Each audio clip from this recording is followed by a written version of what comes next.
Hello everyone, it's been a long time I know. I hope you're all doing great. Well, in this video, I will take you through those updates which Google Meet has recently rolled out. So the first of its kind, which is very important for us, for teachers like us, to have overall control over the class, is this post control option, the one which is lying next to the meeting details, right? So if you're clicking on these post controls, these are the options which are available to you right now. So with the help of all these options, like you can see the send chat messages. So if you're disabling this option, you are not allowing the students to send the messages in the group.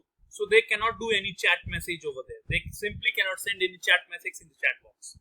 At the same time, if you do not want any uninterruptions in between, like a couple of times I have seen suddenly students knowingly or unknowingly, they have started sharing their screen. So what you can do, you can disable this option as well. As a result of this particular options, as you can see, your students will not be able to share their own screen and they won't be in a position to chat with each other. So that's something very important. And overall, you have a quick access to all of this. So even if you're disabling all these options, that's fine, right? So this is one of such updates. Now the second option is here, if you're clicking on these three vertical dots, as you can see here, if you're clicking on the three vertical dots, you can see all these options. So the second update was turning on the background blur. You know how it works. I mean, people, those who haven't used it so far in the Google Meet, I am pretty sure that they have used at least once in their lifetime in the Zoom.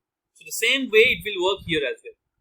So now the third update, which is very important, if you're clicking on the change layout, right now you can see in the styled view, in the styled option, you have a slider attached now. So with the help of this slider, you can increase or decrease the number of windows which will be available in this styled option, right? So the maximum number of entry and the minimum number of entry, this way it will definitely work. So maximum number of entry here, so far it will be 49.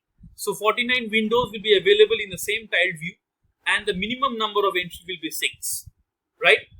Well, that's all for the day. Have a great day, guys. Bye-bye. Take care.